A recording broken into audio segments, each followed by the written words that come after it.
ये वीडियो कुंभ यानी कि एक्वेरियस के लिए बहुत महत्वपूर्ण है, क्योंकि वीडियो है जनवरी, फरवरी, मार्च 2024 के त्रैमासिक राशिफल के बारे में। कैसा रहेगा नव वर्ष के 3 महीनों का हाल, क्या क्या प्रमुख बदलाव आ सकते हैं आपके लिए। ये जो त्रैमासिक राशिफल होता है, इसको बनाने का औचित्य बहुत विशेष होता है। मेरे चैनल पर विस्तृत रूप से मासिक राशिफल, साप्ताहिक राशिफल आते ही हैं, ग्रहों के गोचर के वीडियोस भी आते ही हैं, लेकिन ये जो त्रैमासिक राशिफल होता है ये इसलिए इम्पोर्टेंट होता है ताकि आने वाले 3 महीने क्या पॉजिटिव क्या नेगेटिव हो सकता है, आप उसको जान पाएँ और उसके हिसाब से अपने जीवन को प्लान कर पाएँ। जो अच्छी चीज़ें हैं उनका लाभ उठा पाएँ, जो नेगेटिव चीज़ें हैं उनसे बच पाएँ। इसलिए बहुत विशेष है त्रैमासिक राशिफल। और इस 3 महीने के कालखंड में बहुत कुछ घट रहा है, जहाँ साल की शुरुआत से ही गुरु मार्गी हो जाएंगे, बुध मार्गी हो जाएंगे, सूर्य को आयान बल मिलेगा जब जैसे वो मकर संक्रांति में प्रवेश करेंगे मकर राशि में, और इसके साथ ही मंगल उच्च के होंगे, शनि मंगल की युति होगी, सूर्य शनि की युति होगी यानी कि पिता पुत्र की, राहु सूर्य को ग्रसित करेंगे, ग्रहण दोष लगाएंगे, और मार्च तक आते आते साल का पहला ग्रहण भी लगेगा, चंद्र ग्रहण। तो इतना कुछ हो रहा है और भी बहुत कुछ हो रहा है इस 3 महीने के कालखंड में। इन सभी चीज़ों की चर्चा करेंगे, कुछ उपाय भी बताऊंगा वीडियो के अंत में। यदि आपकी लग्न राशि या चंद्र राशि कुंभ है, दोनों के लिए ही यही राशिफल होगा। आपके ऊपर है आपको कहाँ से ज़्यादा अच्छे रिजल्ट मिलते हैं। मेरा ये मानना है कि लग्न राशि से अगर आप अपने राशिफल देखेंगे तो आपको बहुत सटीकता से रिजल्ट मिलेंगे। जिनको नहीं पता लग्न राशि, वो चंद्र राशि से भी अवश्य देख सकते हैं। तो शुरुआत करते हैं। शुरुआत करेंगे जनवरी के महीने के साथ। महीना बहुत आपके लिए बड़े बड़े बदलाव लेकर आ रहा है। वर्ष के पहले दिन से ही देवगुरु का मार्गी प्रभाव आपको प्राप्त होगा, और देवगुरु बृहस्पति आपके लिए बहुत महत्वपूर्ण है। बहुत बार बता चुका हूँ, 2 ही ऐसे लग्न हैं जिनके लिए एक ही ग्रह धन स्थान और लाभ स्थान का स्वामी होता है। एक है कुंभ और एक है सिंह। कुंभ के लिए बृहस्पति और सिंह के लिए बुध। तो ये गुरु जैसे ही नव वर्ष में पहले दिन से मार्गी प्रभाव देंगे, आपके लिए कई चीज़ें सुधरना स्टार्ट हो जाएंगी। सबसे पहले तो तीसरे घर में बैठे हैं, यानी कि आपके कुछ कार्य जो अटक रहे थे, आप अपनी कार्य कुशलता से उनको पूर्ण कर पाएंगे। कुछ यात्राएं अटक रही थी, वो पूर्ण हो पाएंगी। आप कुछ नया सीखना चाह रहे थे, नहीं सीख पा रहे थे, या कोई नई चीज़ में इन्वेस्ट करना चाह रहे थे, नहीं कर पा रहे थे, इन सब चीज़ों के लिए देवगुरु बृहस्पति आपको अच्छे रिजल्ट देंगे। दूसरा, क्योंकि देवगुरु बृहस्पति धन स्थान और लाभ स्थान के स्वामी है, धन के मामले में जो भी कार्य अटक रहे थे, पैसों के मामले में जो भी कार्य अटक रहे थे, बिजनेस में कुछ धन अटक रहा था, कार्य क्षेत्र में कुछ धन अटका हुआ था, क्योंकि बृहस्पति मार्गी हो जाएंगे और धन स्थान लाभ स्थान के स्वामी हैं, तो धन से संबंधित हर चीज़ में आपको अच्छा लाभ देंगे। इसके साथ ही क्योंकि तीसरे भाव में मार्गी हो रहे हैं, यानी कि जीवन भी आगे बढ़ेगा। तीसरा भाव बहुत महत्वपूर्ण होता है, ये यात्रा का भी होता है और जीवन की यात्रा का भी होता है। बहुत बार बता चुका हूँ मैं कि तीसरा भाव कहीं ना कहीं कुंडली का एक सबसे विशेष स्थान होता है, क्योंकि व्यक्ति अपनी कार्य कुशलता से केवल इस भाव के दम पर अपने जीवन को बहुत इंप्रूव कर सकता है। तो गुरु का यहाँ पर बैठना, जो आपके धन के कारक हैं, क्योंकि धन स्थान लाभ स्थान के स्वामी हैं और अपने आप में भाग्य के कारक हैं, तो ये बता रहा है कि आपके जीवन की जो गाड़ी थोड़ी सी अटक सी गई थी, थोड़ी सी रुक सी गई थी किसी भी संबंध में, वो वर्ष के प्रथम दिन से ही आगे बढ़ेगी। और बुध भी कहीं ना कहीं साल की शुरुआत में ही 2-3 तारीख के आसपास मार्गी हो जाएंगे। तो ये बुध गिरे हुए हैं, यानी कि यहाँ पर वापस आए हुए हैं। तो जिनका कुंभ लग्न है, अपने कार्य क्षेत्र में थोड़ा बच के रहिएगा दिसंबर के महीने में, क्योंकि एक पतित ग्रह जो गिर के आया है वापस, वो कार्य क्षेत्र में उलझने ला सकता है, लेकिन वो दिसंबर में हो सकता है प्रॉब्लम। लेकिन यहाँ की बात करें, जनवरी में ये भी मार्गी हो जाएंगे। और क्योंकि बुध आपके लिए पंचम के स्वामी हैं और 8वें घर के स्वामी हैं, तो जो लोग जॉब चेंज करने का विचार कर रहे थे लंबे अरसे से, ये बुध अचानक से वर्ष की शुरुआत में आपको कोई नया जॉब ऑफर प्राप्त करवा सकते हैं। ये एक बहुत अच्छी चीज़ है, क्योंकि बदलाव दिखा रहे हैं, क्योंकि अष्टम के स्वामी भी हैं और पंचम के स्वामी हैं, तो 10वें से अष्टम है। तो ये बताता है कि कुछ ना कुछ बड़ा बदलाव कार्य क्षेत्र में आ सकता है, लेकिन थोड़ा बच के भी रहेगा। जिनकी दशा अंतरदशा इस समय अच्छी नहीं चल रही, उनके लिए यहाँ पर जॉब जाने के भी खतरा बन सकता है। तो थोड़ा केयरफुल दिसंबर के अंत में और जनवरी के शुरुआत में रहना। इसके साथ ही इस वर्ष में ये जो बुध और शुक्र की युति है, क्योंकि शुक्र आपके योग कारक ग्रह हैं, ऐसे लोग जो बहुत लंबे अरसे से बिना जॉब के बैठे हैं, नव वर्ष में उनके लिए भी कोई ना कोई नया ऑफर आ सकता है। लेकिन हाँ, ये हो सकता है कि आपको थोड़ा कॉम्प्रोमाइज़ करना पड़े अपने जॉब ऑफर के साथ। इस जनवरी का जो सबसे पहला राशि परिवर्तन होगा, वो होगा 7 जनवरी को, जब बुध अपना राशि परिवर्तन करेंगे। बुध 7 जनवरी को आपके 10वें भाव को, यानी कि कर्म स्थान को छोड़कर आपके 11वें भाव में प्रवेश कर जाएंगे, और उनकी युति यहाँ पे सूर्य और मंगल के साथ हो जाएगी। सूर्य के साथ बुध की युति हमेशा बुध आदित्य योग बनाती है, और क्योंकि बुध आदित्य योग बहुत अच्छे स्थान में बना है, सूर्य और बुध, तो ये बताता है कि आपके जीवन में लाभ होगा। बुध आदित्य योग बुद्धि दर्शाता है, तभी बुध आदित्य बोलते हैं ना, तो क्योंकि लाभ स्थान है यानी कि आपको आइडियाज आ सकते हैं पैसा कमाने के। और ये दोनों ही ग्रह मिलकर यहाँ पर पंचम भाव को देखेंगे, यानी कि स्टूडेंट्स के लिए अच्छा है, क्योंकि स्टूडेंट्स के भाव को बुध आदित्य योग देख रहा है और मंगल भी देख रहे हैं, और मंगल कॉम्पिटिटिव एग्जाम्स के कारक है और सूर्य भी इंपॉर्टेंट होते हैं। तो कॉम्पिटिटिव एग्जाम जिनका पड़ता है उनके लिए पूरा ही महीना कहीं ना कहीं बहुत खास और बहुत अच्छा दिख रहा है। उसके साथ ही बुध क्योंकि आपके अष्टमेश हैं और जब लाभ स्थान में बैठेंगे यानी कि अचानक से धन की प्राप्ति आपको हो सकती है, तो ये चीज़ें आपके लिए बहुत शुभ दिख रही है। एक और चीज़, क्योंकि बुध आपके पंचम भाव के भी स्वामी हैं, तो वह स्टूडेंट्स जो जॉब ढूंढ रहे थे या सरकारी जॉब ढूंढ रहे थे, दोनों के लिए ही यहाँ पे विशेष योग बनता है। सरकारी क्योंकि सूर्य हैं और क्योंकि 10वें घर के स्वामी मंगल भी हैं, तो जो स्टूडेंट्स जॉब ढूंढ रहे थे, करियर अपॉर्चुनिटीज ढूंढ रहे थे, उनके लिए जनवरी में ही कुछ विशेष हो सकता है। और देखिए लाभ स्थान क्योंकि इतना बली है मतलब कि इतने ग्रह हैं, तो पैसा कमाने की नई अपॉर्चुनिटीज अचानक से आ सकती है। ये वो समय है कि अगर आप एक्टिव रहे, अगर आपने थोड़ा सा ट्राई किया, तो आपके पैसे कमाने की जो गति है वो बढ़ सकती है और जैसा मैंने कहा नई अपॉर्चुनिटीज भी आ सकती है। गुरु की दृष्टि भी है, नव पंचम योग इतने सारे ग्रहों से बन रहा है और गुरु की नवी दृष्टि सबसे भाग्यकारी होती है। इसीलिए ये वो समय है जब आप अपने पैसे को कई गुना बढ़ा सकते हैं अगर आपने प्रयास किया तो, क्योंकि मंगल है, सूर्य है, ये बताते हैं कि प्रयास तो करना पड़ेगा। इसके बाद जो इस महीने में राशि परिवर्तन होगा सूर्य महाराज का ही होगा और सूर्य आपके 11वें घर को छोड़कर आपके 12वें घर में प्रवेश कर जाएंगे। ये होगा 15 जनवरी को। 12वें घर में सूर्य का जाना अधिकतम लग्नों के लिए बहुत अच्छा प्रभाव नहीं देता। क्यों? क्योंकि सूर्य एक तो इम्यूनिटी के कारक है, तो उनका वहाँ पे जाना बहुत अच्छा नहीं होता। दूसरा आपके लिए देखिए तो सप्तम भाव के स्वामी हैं, तो सप्तम भाव के स्वामी अपने से छठे में जो बिजनेस करते हैं उनके खर्चे बढ़ेंगे और आपके पति या पत्नी की इनकम भी थोड़ी सी आपके पति या पत्नी की सेहत भी थोड़ी सी बिगड़ सकती है और पति या पत्नी के बीच में झगड़े भी इस टाइम में बहुत हो सकते हैं। तो सूर्य का 12वें घर में आना थोड़ा सा कष्टकारी हो सकता है। अच्छा किसके लिए है? जो लोग अपने बिजनेस को विदेश में लेकर जाना चाहते थे, बिजनेस में विदेश से इन्वेस्टर्स ढूंढ रहे थे, उनके लिए समय अच्छा हो सकता है। कोई सरकारी कार्य यहाँ पे आपका अटक सकता है, तो अगर कोई सरकारी कार्य विलंबित आ रहा है कोशिश कीजिएगा उसको सूर्य के राशि परिवर्तन से पहले कर ले, अदरवाइज वो चीज़ और तंग कर सकती है आपको।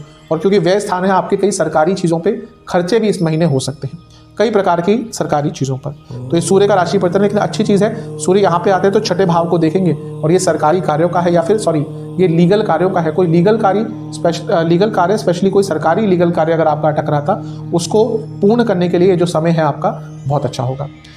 इसके बाद जो राशि परिवर्तन होगा वो होगा शुक्र का, और शुक्र 18 जनवरी को आपके लिए आपके 11वें घर यानी कि 11th हाउस में धनु राशि में प्रवेश कर जाएंगे।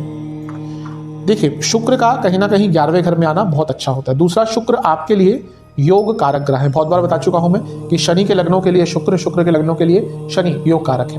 तो एक योग कारक ग्रह का लाभ स्थान में आना, दूसरा वो भाग्य स्थान के स्वामी है और चौथे घर के स्वामी है, यानी कि पुनः ये लाभ की ओर इंडिकेट करता है। स्पेशली जो लोग अपना काम करते हैं, ये जो महीना है आपका ये बहुत कुछ नई चीज़ें आपके जीवन में लेकर आ सकता है। इवन जो लोग जॉब भी करते हैं उनके लिए भी अच्छा हो, क्योंकि 10वें भाव से वृद्धि के स्थान में यानी कि दूसरे भाव में ये इतना अच्छा योग बन रहा है। और शुक्र क्योंकि भाग्य स्थान के स्वामी है यानी कि भाग्य भी साथ देगा पैसा कमाने के लिए। शुक्र का 11वें घर में आना ही कहीं ना कहीं इच्छा पूर्ति की ओर इंडिकेट करता है, तो आपकी कई प्रकार की इच्छाएं भी पूरी हो सकती हैं। और क्योंकि प्रॉपर्टी के स्थान के भी स्वामी हैं और प्रॉपर्टी के कारक के साथ भी बैठे हैं।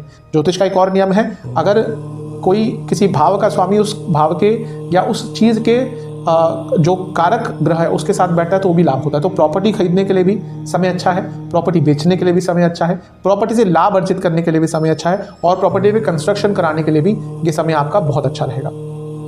इसके साथ ही मंगल शुक्र की युति अगर अच्छे स्थान पे होती है तो हमेशा विवाह का योग बनता है। मैं पहले भी इसका रीजन बता चुका हूँ कि अगर हम काल पुरुष की कुंडली देखते हैं तो मंगल पहले स्थान के स्वामी है, शुक्र सप्तम के स्वामी। तो अगर किसी विशेष या अच्छे स्थान पर शुभ स्थान पर इनकी युति होती है तो अपने आप में विवाह के योग बनते हैं। और क्योंकि ये स्थान अच्छा है, लाभ स्थान है और सप्तम से पंचम है, त्रिकोण है, तो विवाह के योग भी आपके लिए, यानी कि जो रिश्ते की बात होती है, अगर रिश्ता नहीं मिल रहा, कुछ अड़चने आ रही हैं, उनके लिए भी ये जो समय है शुरू का बहुत अच्छा, बहुत विशेष दिख रहा है।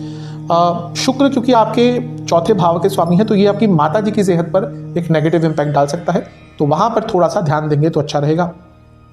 एक चीज कंफर्म है कि इतने अच्छे ग्रह यहाँ पर, और फिर से कहीं तो गुरु की नवी दृष्टि है, तो ये जो जनवरी का महीना है कहीं ना कहीं साल का शुरुआत तो है ही, आपके जीवन में भी बहुत कुछ नया शुरू कर सकता है। आपकी कई इच्छाएं जैसे मैंने कहा पूरी कर सकते हैं, कोई अटका हुआ धन था वो वापस ला सकता है ये महीना, और आपके जीवन को एक नया रास्ता दिखाने के लिए ये महीना बहुत विशेष रहेगा। तो अधिकतम चीज़ें आपके लिए अच्छी दिख रही हैं। बाकी कुछ ग्रहों की भी बात कर लेते हैं। सबसे पहले राहु की बात करते हैं। राहु आपके धन स्थान में बैठे रहेंगे अभी तो लंबे समय तक हैं, और राहु मैं बता चुका हूं कि धन के लिए बहुत अच्छे होते हैं। ये कहना कि राहु धन के लिए अच्छे नहीं है, कहीं ना कहीं आज के टाइम में वो पहले की ज्योतिष की बात करना हो गया कि हाँ, जो शास्त्रों में लिखा है, राहु आज के टाइम में सबसे अच्छे और सबसे तेज गति से धन प्रदान करने वाले ग्रह हैं। और अगर उनका धन स्थान में आगमन है, यानी कि लंबे टाइम तक वो धन स्थान में रहेंगे, तो पैसा कमाने के लिए समय आपका बहुत अच्छा है। ये बात है कि राहु एक मॉडर्न ग्रह है, तो उनके जो पैसे तक कमाने के तरीके हैं वो भी थोड़े मॉडर्न होते हैं। तो आपको अपने पैसे कमाने के तरीकों में थोड़ा मॉडर्नाइजेशन लेकर आना पड़ेगा। राहु इंटरनेट के कारक है, तो इंटरनेट का उपयोग कीजिए, सोशल मीडिया का उपयोग कीजिए, टेक्नोलॉजी का उपयोग कीजिए, तभी आपका धन जो है वो और तेज गति से बढ़ेगा। सबसे अच्छी चीज़ है कि शनि का आपके लग्न में होना, और शनि अब बहुत अच्छा एक प्रभाव देना शुरू करेंगे कई लोगों के लिए, क्योंकि शनि लग्न में आ गए थे। उतना अच्छा एक प्रभाव अभी भी नहीं मिला होगा, क्योंकि शनि जब पिछले साल 2023 में यहाँ पे आए थे आपके लग्न में, तो आते ही पहले वो सूर्य द्वारा कंबस्ट हो गए थे, यानी कि अस्त हो गए थे। उसके बाद वो वक्री हो गए थे, तो उनको एक अपना प्रभाव दिखाने का पूर्ण मौका मिला ही नहीं। अब कहीं ना कहीं शनि एक खुलकर अपना प्रभाव दिखा पाएंगे, और क्योंकि राजयोग बना रहे हैं, पंच महापुरुष योग बना रहे हैं लग्न में, और आपके लग्न के स्वामी हैं, तो कहीं ना कहीं बता रहा है कि ये जो वर्ष है जनवरी 2024, केवल शनि महाराज के यहाँ पे होने मात्र से आपके जीवन में एक स्थिरता और एक सकारात्मकता अवश्य आएगी। ध्यान बस ये दीजिएगा, मैं पहले बता चुका हूँ, 12वें घर के भी स्वामी हैं, खर्चे बढ़ेंगे, सेहत पर लॉन्ग टर्म के लिए आपको ध्यान देना पड़ेगा। सेहत की बात कर ही रहे तो इस महीने आपको दांतों के रोग बहुत तंग कर सकते हैं, नसों के रोग बहुत तंग कर सकते हैं, जिनको डायबिटीज़ है बहुत बच के रहेगा, हड्डियों की बीमारी तंग करेगी, और बीपी की प्रॉब्लम जिनको रहती है उनकी परेशानी भी बढ़ सकती है। चलते हैं फरवरी के महीने की तरफ। फरवरी का महीना तो कहीं ना कहीं आपके लिए बहुत विशेष है, बहुत अच्छा है, क्योंकि इस महीने में एक बहुत बड़ा और बहुत विशेष राशि परिवर्तन होगा, और वैसे भी जो राशि परिवर्तन हो रहे हैं वो आपके लिए कहीं ना कहीं शुभता लेकर आएंगे। पहली फरवरी को बुध का राशि परिवर्तन हो जाएगा, और वो आपके 12वें स्थान में आ जाएंगे, 11वें को छोड़कर। बुध 12वें घर में मिला जुला प्रभाव देते हैं। शास्त्र कहते हैं कि जिसका बुध 12वें में होता है उसको कोई किसी लीगल कार्य में या इवन उसका जो दुश्मन होता है उसको परास्त नहीं कर सकता, अंततः विजय होती है व्यक्ति की। और यहाँ पर सूर्य के साथ भी, तो आपका कोई लीगल कार्य चल रहा था, ये वो समय है जब लाभ उठा सकते हैं, तो एक ये अच्छी चीज़ है। दूसरा, क्योंकि बुध आपके पंचम भाव के स्वामी हैं, और यहाँ पर बैठे हैं स्टूडेंट्स जो विदेश जाना चाहते थे, बहुत अच्छा योग है। दूसरा, ये 12वां स्थान है, विदेश का है। बुध डॉक्यूमेंट्स के कारक है, सूर्य सरकार के कारक है। अगर आपका कोई वीज़ा का इशू चल रहा था, इमिग्रेशन की प्रॉब्लम चल रही थी, वीज़ा आपका रिफ्यूज़ हो गया था, वीज़ा में प्रॉब्लम आ गई थी, ये वो टाइम है जब आप उन सब चीज़ों को सॉल्व करेंगे तो चीज़ें आपके हित में जा सकती हैं। तो इस समय का आपको लाभ उठाना है। और बुध विपरीत राजयोग भी बना रहे हैं, तो कुछ अटका हुआ कार्य था, स्पेशली धन से संबंधित या किसी सरकारी कार्य से संबंधित, वो आपका यहाँ पे पूर्ण हो सकता है। तो बुध शुरुआत में ही आपको अच्छा एक प्रकार का लाभ देते हुए यहाँ पर दिख रहे हैं। इसके बाद इस महीने का एक बहुत महत्वपूर्ण राशि परिवर्तन होगा, वो होगा मंगल का। विशेष क्यों होगा कि मंगल उच्च के हो जाएंगे। मंगल 5 फरवरी को अपना राशि परिवर्तन करेंगे, और आपके लिए आपके वो 12वें स्थान में आकर विराजमान हो जाएंगे। मंगल बहुत विशेष ग्रह है। मंगल कहीं ना कहीं एक ऐसे ग्रह है जो केवल अपने लेवल पर व्यक्ति को बहुत सक्सेसफुल बना सकते हैं। मंगल जैसा प्रतिभाशाली ग्रह शायद ही कोई पूरे, प्रतिभाशाली बोल रहा हूँ मैं, भाग्यशाली नहीं बोल रहा, मैं धनकारक नहीं बोल रहा, लेकिन मंगल की प्रतिभा ही अलग है। इसलिए मंगल का जो शौर्य है, पराक्रम है, वो अपनी उच्च की राशि में आकर और बढ़ जाता है। और मंगल क्योंकि पाप ग्रह की श्रेणी में या क्रूर ग्रह की श्रेणी में आता है, उनका 12वें घर में आकर उच्च का होना और भी इंपॉर्टेंट और भी अच्छा हो जाता है आपके लिए। यहाँ पर देखिए मंगल क्या है, मंगल आपके 10वें घर के स्वामी हैं, तो जो लोग विदेश में जॉब ढूंढ रहे थे, बहुत आराम से उनको जॉब प्राप्त हो सकती है। करीबन 1.5-2 साल बाद मंगल उच्च के होते हैं, तो ये जो मौका भी आपके पास आया है, ये आपके पास पुनः करीबन 2 साल बाद आएगा। तो अगर विदेश जाने का प्रयास करते, ऑलरेडी मैंने कहा विदेश जाने के लिए समय अच्छा है, वीज़ा आदि के लिए समय अच्छा है, और 10वें घर के स्वामी भी यहाँ पर आ गए, यानी कि जॉब में भी विदेश जाने का आपको एक अवसर, एक मौका मिल सकता है। और क्योंकि मंगल 3रे घर के भी स्वामी हैं, तो विदेश की यात्राओं के भी, वैसे भी जो लोग घूमने केवल जाते थे, उनके भी यहाँ पे योग बनेंगे। यहाँ पे सूर्य और मंगल की युति है, और सूर्य मंगल की युति अग्नि तत्व को बहुत बढ़ा देती है। और सूर्य क्योंकि सप्तम के स्वामी है और मंगल क्योंकि 10वें के स्वामी है, अगर आप बिजनेस भी, अपने बिजनेस को अब्रॉड लेके जाना चाहते थे, वो भी समय अच्छा है। और इसके साथ ही कहीं ना कहीं सूर्य और मंगल की जो युति है, ये आपके अरसों से या कई लंबे अरसे से अटके हुए कार्यों को पूर्ण कर सकती है। ये जो भाव होता है, ये अंत का होता है, तो ये बता रहा है कि ट्रांसफॉर्मेशन का टाइम होगा, क्योंकि अग्नि ही ट्रांसफॉर्म करती है। मैं हमेशा बताता हूं कि अग्नि एक ऐसी चीज़ है जो व्यक्ति के जीवन को बदलती है। आप अपने जीवन में कुछ भी देख लीजिए, बिना अग्नि के कुछ बदलता है क्या? इवन ऋग्वेद का भी जो पहला मंत्र है वो अग्नि के लिए ही है, अग्नि मिड़े पुरोहितम। तो इसीलिए अग्नि बहुत इंपॉर्टेंट होती है। तो ये 12वां भाव अंत का होता है। तो अपने जीवन के कई दुखों का अंत करने के लिए, कई चीज़ों को छोड़ने के लिए, कई चीज़ों से डिस्ट्रैक्शन अपने जीवन की हटाने के लिए ये जो अग्नि तत्व है सूर्य और मंगल का, आपको बहुत अच्छा प्रभाव देगा। तो अपने जीवन को आगे बढ़ाने के लिए, अपने जीवन को अग्रसर करने के लिए मंगल सूर्य की युति आपके लिए फरवरी के माह में बहुत अच्छा लाभ लेकर अवश्य आएगी। और विपरीत राजयोग बनाते बुध भी यहाँ पर बैठे। इसके बाद इस महीने में 2 राशि परिवर्तन और होंगे, वैसे तो एक और होगा, 3 होंगे टोटल। 2 राशि परिवर्तन आसपास ही हो रहे हैं। एक होगा 12 फरवरी को और एक होगा 13 फरवरी को। 12 फरवरी को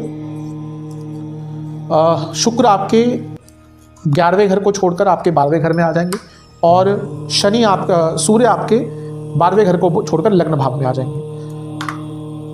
पहले सूर्य की बात करते हैं। देखिए, सूर्य का वैसे लग्न में आना कहीं ना कहीं बहुत अच्छा होता है। कारण क्या है कि सूर्य प्रतिभा है, सूर्य प्रकाश है, सूर्य आपका कितना वर्चस्व है, आपकी अथॉरिटी कितनी है जीवन में, वो सूर्य बताते हैं। और सूर्य का लग्न में आना इसलिए बहुत अच्छा होता है। आपके केंद्र भाव के स्वामी हैं तो राजयोग भी बनाएंगे, लेकिन ये जो युति है ना, ये बहुत अच्छी नहीं होती। कुछ में अच्छी होती है, कुछ चीज़ों में बुरी होती है। अच्छी किस चीज़ में है? सूर्य शनि युति अगर लग्न में है तो कहीं ना कहीं अपने पॉपुलैरिटी को बढ़ाने के लिए बहुत अच्छा समय है। जो लोग किसी सोशल वर्क में जुड़ना चाहते हैं, अपना नाम बनाना चाहते हैं, स्पेशली पॉलिटिक्स में, अगर पॉलिटिक्स में आप एंटर करना चाहते हैं तो शनि सूर्य सबसे महत्वपूर्ण ग्रह बन जाते हैं। और किसी भी अच्छे या सक्सेसफुल पॉलिटिशियन की कुंडली उठा के देख लीजिए, कहीं ना कहीं शनि और सूर्य का कुछ ना कुछ योग या फिर कुछ ना कुछ संबंध या दोनों ही बहुत अच्छी पोजीशन में होंगे। तो इनका लग्न में आना यानी कि आप अपने जीवन में successful in the sense of popularity हो सकते हैं, आपका नाम, आपका वर्चस्व कायम हो सकता है, आपकी गुडविल बढ़ सकती है, आप कहीं ना कहीं अपने आप को लोगों के सामने प्रेजेंट कर सकते हैं। दूसरा, सूर्य का प्रकाश 7वें भाव पर रहेगा और सूर्य अपने ही भाव को देखेंगे, यानी कि बिजनेस जो करते हैं अच्छा समय है, नया बिजनेस स्टार्ट करने के लिए अच्छा समय है। और शनि क्योंकि लग्न के स्वामी है, ये भी 7वें को देखेंगे और सूर्य के साथ मिलकर देखेंगे, यानी कि सप्तमेश लग्नेश 7वें भाव को देख रहा है। अपने बिजनेस में तेज गति से छलांग आप मार सकते हैं, बहुत अच्छा समय है। लेकिन जो ग्रह बिजनेस में अच्छा लाभ देंगे वो आपके मैरिड लाइफ में नहीं देंगे, क्योंकि दोनों ही कहीं ना कहीं मैरिड लाइफ पर नेगेटिव प्रभाव डालते हैं। तो मैरिड लाइफ के लिए जो समय है सूर्य की राशि परिवर्तन के बाद से 14 फरवरी के बाद से बहुत कष्टकारी जाएगा। इवन आपके पति या पत्नी की सेहत भी बिगड़ सकती है और लड़ाई झगड़े अलग ही सीमा पहुंच सकते हैं। ऑलरेडी जिनके डिवोर्स की तक बात पहुंच रही थी उनके लिए ये समय है जब लीगल प्रोसीडिंग स्टार्ट हो सकती है। तो मैरिड लाइफ के लिए समय कहीं ना कहीं बहुत अच्छा मुझे नहीं दिख रहा। शुक्र की बात करते हैं। शुक्र अपने प्रिय स्थान में आ गए। मैं बता चुका हूँ एकमात्र ग्रह है जो 12वें घर में सबसे कंफर्टेबल रहते हैं। बाकी जो ग्रह हैं 12वें घर में कुछ अच्छा कुछ बुरा प्रभाव देते हैं, लेकिन सबसे कंफर्टेबल अगर कोई ग्रह 12वें घर में होता है शुक्र है, क्योंकि भोग का स्थान है और शुक्र भोग के कारक है। तो कई प्रकार की आपकी इच्छाएं पूरी कराएंगे आपके लिए, क्योंकि योग कारक है। पुनः विदेश जाने के योग आपके और प्रबल कर देंगे। और क्योंकि 4थे भाव के स्वामी हैं, अगर आप पूरे फैमिली के साथ विदेश पे ट्रिप पे जाना चाहते थे ये वो समय है। अगर आप अपनी कोई प्रॉपर्टी को बेचना चाहते थे ये अच्छा समय है, क्योंकि 4थे भाव के स्वामी व्यय स्थान में है, यानी कि अपनी प्रॉपर्टी को अच्छे रेट पर बेचने के लिए ये समय आपका कहीं ना कहीं अच्छा है। और क्योंकि भाग्य स्थान के भी स्वामी है, विदेश में जो लोग ऑलरेडी काम करते हैं उनके लिए समय बहुत अच्छा रहेगा, क्योंकि आपका भाग्य और साथ देगा।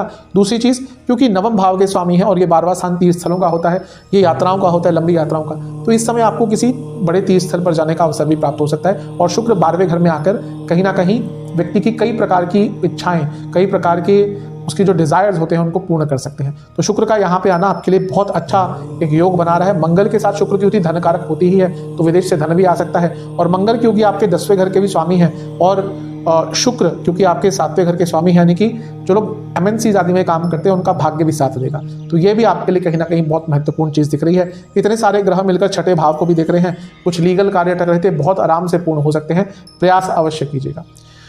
इस महीने में एक और राशि परिवर्तन होगा, बुध का ही दोबारा होगा। और बुध 20 फरवरी को आपके 12वें घर को छोड़कर आपके लग्न में स्थापित हो जाएंगे। देखिए, बुध का लग्न में आना कहीं ना कहीं अच्छा होता है, क्योंकि बुध बुद्धि के कारक हैं और कुंभ ऐसी राशि है जहाँ पर बुध अच्छा प्रभाव देते हैं। भले नीच अभिलाषी हैं, लेकिन शनि की राशि में बुध अच्छा प्रभाव देते हैं। और बुध आपके 5म के स्वामी है, तो जब लग्न में आएंगे तो राजयोग बनाएंगे। और क्योंकि अष्टमेश भी हैं और यहाँ पर शनि के साथ है जो लग्न के स्वामी है, आपका कुछ अटका हुआ पैसा, अटका हुआ कार्य पूर्ण हो सकता है और एंसेस्ट्रल प्रॉपर्टी से भी आपको लाभ मिल सकता है। सूर्य भी है, यानी कि कुछ सरकारी केस चल रहा था एंसेस्ट्रल प्रॉपर्टी का, उसको सॉल्व करने के लिए समय बहुत अच्छा है। जो स्टूडेंट्स रिसर्च बेस्ड स्टडीज करते हैं या करना चाहते हैं उनके लिए यहाँ पे कोई ना कोई विशेष अपॉर्चुनिटी भी उनके जीवन में आ सकती है। ये बुध क्योंकि सप्तम को देखेंगे तो सूर्य और शनि के साथ बुध का भी प्रभाव थोड़ा कम्युनिकेशन गैप मैरिड लाइफ में लेकर आ सकता है। तो मैरिड लाइफ के लिए थोड़ी सी प्रॉब्लम फरवरी के महीने में बढ़ना स्टार्ट हो जाएगी। तो ओवरऑल ये महीना अधिकतम अच्छा ही है, कुछ नेगेटिव चीज़ें हैं उनसे बच के रहेगा। सेहत की बात करें तो गले के रोग तंग करेंगे, थायराइड की प्रॉब्लम तंग करेगी, आपको स्लीप डिसऑर्डर्स बहुत रहेंगे, जिनको डायबिटीज़ है इस महीने भी बहुत बच के रहिएगा। हार्मोनल डिसऑर्डर्स इस महीने डायग्नोज हो सकते हैं। अगर ऑलरेडी आपको कुछ प्रॉब्लम चल रही है, समझ नहीं आ रहा, तो इस महीने मैं सजेस्ट करूंगा एक बार अपने हार्मोनल डिसऑर्डर के लिए कोई टेस्ट आदि जो होते हैं वो करवा लीजिएगा। हो सकता है कोई प्रॉब्लम या न्यूट्रिशनल डेफिशिएंसी को लेकर कोई टेस्ट करा लीजिएगा। इन दोनों में ही कोई ना कोई प्रॉब्लम इस महीने डायग्नोज हो सकती है। मार्च के महीने की तरफ, मार्च का महीना भी कहीं ना कहीं आपके लिए बड़े और बहुत सारे राशि परिवर्तन लेके आ रहा है। इस महीने में जो सबसे पहला राशि परिवर्तन होगा वो एक ही दिन पे होगा, 2 ग्रहों का राशि परिवर्तन। 7 मार्च को बुध आपके लग्न को छोड़कर आपके धन स्थान में आ जाएंगे और 7 मार्च को ही आपके जो शुक्र है वो आपके लग्न में स्थापित हो जाएंगे। सबसे पहले बुध की बात करते हैं। बुध आपके लिए नीच के हो जाएंगे दूसरे घर में। मैं बता चुका हूँ पहले भी कई बार कि नीच का ग्रह आज के टाइम में उच्च के ग्रह से अच्छा प्रभाव देता है धन के मामले में। तो बुध का धन स्थान में आना, वो भी राहु के साथ युति बनाना, यानी कि पैसा आपके पास तेज मात्रा से आ सकता है। आपके लिए अष्टमेश भी है, यानी कि अचानक से धन की प्राप्ति हो सकती है। और 2, 5, 8 और 11 ये होते हैं पनफरा स्थान। इनमें से यहाँ पे जब बुध आ रहे हैं तो 3 भावों को कनेक्ट करें। ये अपने आप में बता रहा है कि आपका अचानक से धन आ सकता है। जो लोग विदेश संबंधित काम करते हैं उनकी प्रगति हो सकती है। ये अर्थ त्रिकोण भी है, यानी कि जो लोग MNC में काम करते हैं उनके प्रमोशन या फिर सैलरी इंक्रीमेंट या एक्स्ट्रा पैसे कमाने की अपॉर्चुनिटी बन सकती है। लेकिन नीच का अगर ग्रह है, उसको नीच का कहते हैं तो कोई कारण होगा, कुछ ना कुछ चीज़ में नीचता आती है। और बुध क्या है, बुद्धि के कारक है और राहु भ्रमित करते हैं। तो धन कमाने के चक्कर में कहीं ना कहीं आप भ्रमित हो सकते हैं, तो थोड़ा कंट्रोल कीजिएगा। और जब अपने घर में बात करें, अपने प्रियजनों से बात करें, अपने घर के सदस्यों से बात करें, तो वहाँ पर बहुत शांतिपूर्ण तरीके से बात कीजिएगा। ये वो समय है जब आपके मुख से कुछ ऐसी चीज़ें निकल जाएंगी जो निंदनीय होंगी, जो अशोभनीय होंगी, तो उस पर कंट्रोल करना है, क्योंकि उसके कारण घर में संबंध आपके कई लोगों से बिगड़ सकते हैं। इस चीज़ पर आपको सबसे ज़्यादा नियंत्रण करना है। लेकिन धन के रूप में और इवन करियर के रूप में आपको यहाँ पे बुध जो है वो प्रगति देकर जा सकते हैं।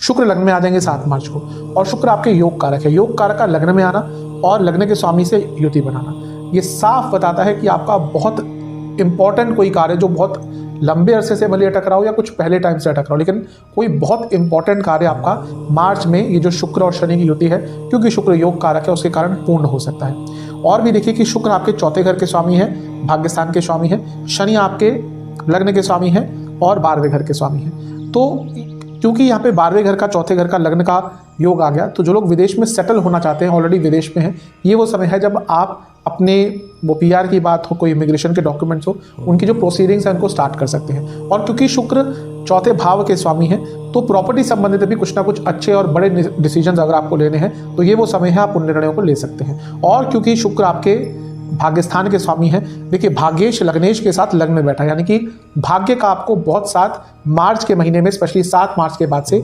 मिलने वाला है। तो ये भी एक आपके लिए कहीं ना कहीं अच्छी चीज़ दिख रही है। शुक्र और शनि दोनों ही कई प्रकार के राजयोग बना रहे हैं, तो ये वो समय है जब भले बिजनेस हो, भले करियर हो, भले धन हो, भले लाभ हो, हर चीज़ में आपको तेज गति से अच्छे रिजल्ट प्राप्त हो सकते हैं। तो इस समय का लाभ उठाइएगा। शुक्र का लग्न में आना ही कहीं ना कहीं बहुत अच्छा होता है। मैं बता चुका हूँ 2 ग्रह हैं, शुक्र और बृहस्पति, इनका लग्न में आना मान लीजिए कि कहीं ना कहीं एक आशीर्वाद होता है। अगर आपकी कुंडली में शुक्र या बृहस्पति लग्न में है, कहीं ना कहीं मान लीजिए आप एक आशीर्वाद के साथ पैदा हुए हैं।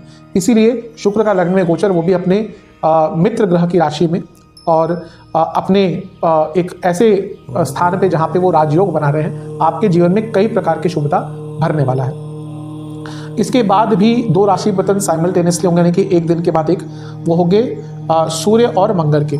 मंगल 14 मार्च को अपना राशि परिवर्तन करेंगे और सूर्य 15 मार्च को अपना राशि परिवर्तन करेंगे। तो मंगल आपके लिए आपके लग्न में आ जाएंगे 15 मार्च को, और सूर्य आपके दूसरे भाव में आ जाएंगे 14 मार्च को। सबसे पहले बात करेंगे मंगल की।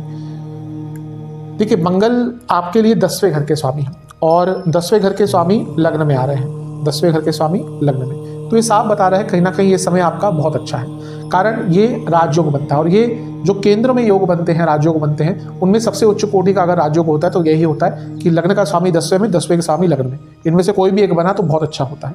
अधिकतम सक्सेसफुल लोगों की कुंडली अगर आप देखेंगे तो लग्न का 10वें घर से कहीं ना कहीं कुछ योग बन रहा होता है। तो ये 10वें घर का स्वामी का लग्न में आना, वो भी लग्नेश के साथ युति, बहुत अच्छी है। लेकिन इन दोनों ग्रहों की युति थोड़ा सा प्रॉब्लम क्रिएट करती है। एग्रेशन, मंगल शनि का कभी भी संबंध हुआ तो एग्रेशन बढ़ती है, और क्योंकि लग्न में ही हो रहा है तो एग्रेशन बहुत ज़्यादा बढ़ सकती है। तो अपने एग्रेशन पर कंट्रोल लाइएगा। मंगल, क्योंकि आपके लग्न में बैठकर मंगल दोष बना रहे हैं और सप्तम को देखेंगे, शनि भी देखेंगे, तो पुनः मैरिड लाइफ के लिए ये जो महीना है वो भी बहुत अच्छा नहीं होगा। लेकिन क्योंकि शुक्र भी देख रहे हैं, मंगल भी देख रहे हैं, शनि भी देख रहे हैं, तो बिजनेस में कोई नए इन्वेस्टर्स या कुछ नई इन्वेस्टमेंट करने के लिए ये महीना आपका बहुत अच्छा रहेगा। इसके बाद अगर हम बात करें सूर्य की, तो सूर्य आपके धन स्थान में आ गए हैं, और सूर्य क्योंकि सप्तम के स्वामी हैं, उनका धन स्थान में जाना यानी कि बिजनेस में पैसा यहाँ पे भी बढ़ता हुआ दिख रहा है। लेकिन पुनः कहूँगा सूर्य का दूसरे घर में जाना एक तो घर में थोड़ा जो माहौल है उसको खराब कर सकता है कुटुंबों में, और वाणी में और कड़वाहट ला सकता है। तो इस महीने आपको अपनी वाणी पर बहुत नियंत्रण करके रखना है, क्योंकि वाणी का स्थान बहुत ज़्यादा प्रभावित है। लेकिन अगर आप गौर से देखें, इस महीने बहुत विशेष एक चीज़ हो रही है। वो चीज़ ये है कि 2 भाव ऐसे हैं जिनमें 6 ग्रह बैठे हैं, लग्न और दूसरा भाव, यानी कि अपने पूरे जीवन की वृद्धि, लग्न यानी कि हर भाव की वृद्धि उसका दूसरा भाव होता है, उसमें बढ़ोतरी उसका दूसरा भाव होता है। तो अपने पूरे जीवन की वृद्धि के लिए ये आपका जो महीना है मार्च का बहुत इंपॉर्टेंट है। तो अपने जीवन में जो भी कार्य आपका अटक रहा था, अगर आपको उस कार्य को पूर्ण करना है तो मार्च से अच्छा महीना आपको नहीं प्राप्त होगा। अपने दम पर बहुत सारा धन अर्जित कर सकते हैं आप मार्च के महीने में। तो बहुत विशेष चीज़ आपके लिए दिख रही है। थोड़ा ध्यान ये दीजिएगा, राहु और सूर्य की जो युति है ये ग्रहण दोष भी बनाती है, इसलिए अपने वाणी पर आपको बहुत नियंत्रण करके रखना है मार्च के महीने में। एक और चीज़ की बात करूंगा, वो है चंद्र ग्रहण। चंद्र ग्रहण 25 मार्च को लगेगा, और कब लगेगा? जब चंद्रमा 25 मार्च को केतु के साथ होंगे। राहु केतु एक्सेस में जब फंस जाएंगे तभी चंद्र ग्रहण लगेगा। ये समय थोड़ा कष्टकारी हो सकता है। कारण क्या है? चंद्रमा के ग्रहण से थोड़ा टाइम पहले और 1 महीने बाद तक चंद्र ग्रहण का प्रभाव रहता है। सूर्य ग्रहण का प्रभाव 6 महीने रहता है, चंद्र ग्रहण का करीबन 1 महीने रहता है। और क्योंकि अष्टम भाव में हो रहा है, अचानक से जीवन में उथल पुथल मच सकती है। अष्टम भाव अनिश्चितता देता है, और चंद्रमा का ग्रहण यहाँ पर यानी कि आपकी फैमिली लाइफ हो, इमोशनल लाइफ हो, इवन कई संबंध भी आपके बिगड़ सकते हैं, और सेहत पर भी इसका नकारात्मक प्रभाव पड़ सकता है। तो यहाँ पर आपको अपने ऊपर बहुत कंट्रोल करना है। कुछ भी अचानक से निर्णय नहीं लेने, कुछ भी बड़े और निर्णय लेने से पहले किसी से सलाह मशवरा कर लीजिएगा, क्योंकि ये वो समय है जब चंद्र ग्रहण लगेगा तो आपके जीवन में कुछ समय के लिए अस्थिरता आ सकती है। सेहत की बात करें तो इस महीने आंखों और दांतों के रोग तंग करेंगे, इन्फ्लेमेशन की प्रॉब्लम तंग करेगी, हड्डियों की प्रॉब्लम, जोड़ों का दर्द तंग करेगा, हार्मोनल डिसऑर्डर्स बहुत तंग करेंगे, और बीपी की प्रॉब्लम आपको बहुत ज़्यादा तंग कर सकता है। की बात करते हैं, ये उपाय आपको 3 शनिवार करना है। किसी भी शनि मंदिर में जाकर आपको शनिदेव के सामने 4 सरसों के तेल के दिए जलाने हैं। हर दिए में कुछ गेहूं के दाने और कुछ काली उड़द के दाने डालने हैं। फिर ओम रवि पुत्राय नमः मंत्र का 108 बार जाप करना है, और मंदिर में कुछ दक्षिणा देके आनी है। 3 शनिवार उस उपाय को कर लीजिएगा। आपके लिए जो 3 महीने का कालखंड है अच्छा ही रहेगा। आशा करता हूँ कि वीडियो आपके काम आएगी। चैनल पर नए हैं सब्सक्राइब कर लीजिए, वीडियो को लाइक कर लीजिए। मिलता हूँ अगली वीडियो में, तब तक के लिए ओम।